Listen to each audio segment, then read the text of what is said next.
अस्सलाम वालेकुम। हमने पिछले दो वीडियोस में आपको पिलडैट की जानिब से जनरल इलेक्शन 2024 की फेयरनेस असेसमेंट के बारे में दो वीडियोस में मुख्तलिफ बातें बताई हैं। उसमें हमने प्री पोल फेज़ का ख़ास तौर पे दूसरी वीडियो में जायज़ा लिया था।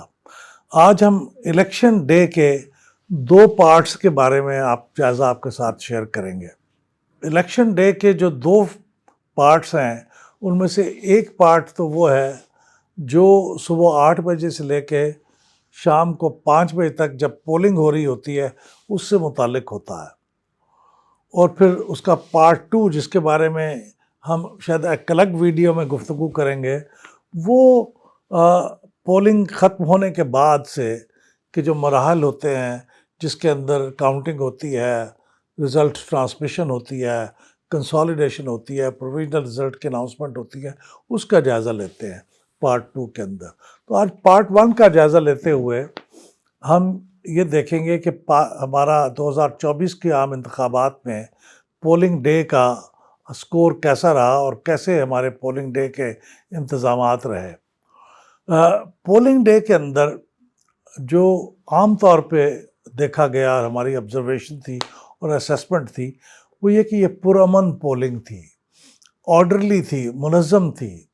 इसके अंदर ख़राबियाँ कहीं कहीं नज़र आईं, जैसे कराची के कुछ पोलिंग स्टेशन में पोलिंग शुरू होने में बहुत ताख़ीर हुई। चंद पोलिंग स्टेशन पे तो 3 बजे पोलिंग शुरू हो पाई। तो ये भी एक मरहला था, लेकिन बहुत से एक बड़ी वसी तादाद में पोलिंग का जो इंतज़ाम था वो बहुत मुनासिब था, ऑर्डरली था, और पोलिंग का जो स्टेशन थे वो भी अपनी जगह मौजूद थे, उनके भी इंतज़ामात ठीक थे। तो इसलिए पोलिंग डे पे जो स्कोर है वो पोलिंग डे के पार्ट 1 का, उसमें स्कोर कोई 58% मिलता है 2024 के इंतखाबात को, जो कि इन चारों मरहलों में सबसे ज़्यादा स्कोर इस मरहले को मिला है, क्योंकि ये बहुत ठीक हुआ। पिछले इंतखाबात में 2018 में जो 8 से 5 बजे तक का पोलिंग का सिस्टम था वो इससे भी अच्छा था, वो और भी ऑर्डरली था और मुनज़्ज़म था। उसकी वजह ये थी कि उस वक्त शायद सिक्योरिटी एजेंसीज़ को पोलिंग स्टेशंस के अंदर ही तैनात किया गया था। अगरचे हम इस बात की हमायत तो नहीं करते कि पोलिंग स्टेशन के अंदर सिक्योरिटी एजेंसीज़ के लोग मौजूद हों, लेकिन बहरहाल उनकी मौजूदगी की वजह से काफ़ी मुनज़्ज़म तरीके से पोलिंग हुई थी। 2024 में भी मुनज़्ज़म हुई, लेकिन 2018 में इससे भी ज़्यादा मुनज़्ज़म हुई थी, इसलिए उसका स्कोर 2018 में 64% था। 2008 और 2013 और 2002 में ये स्कोर निस्बतन कम थे। 2013 में ये 44% स्कोर था, 2008 में स्कोर 40% था, और 2002 में स्कोर भी तकरीबन 42% के करीब था।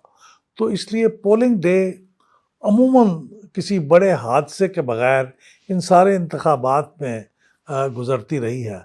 जैसा कि मैंने आपको पहली वीडियो में बताया था कि 1977 में पोलिंग डे रिगिंग का तजुर्बा इतना बुरा था कि उसके नतीजे में अब आने वाले दिनों में जिस किसी ने भी पोलिंग के अंदर कोई मैनिपुलेशन करनी हो या उसकी रिगिंग करनी हो, तो वो पोलिंग डे रिगिंग नहीं करता, वो फिर उसके अलावा तरीके सोचता है प्री पोल के या पोस्ट पोलिंग के, जिसका जिक्र मैं अभी कुछ देर के बाद आपसे करूंगा।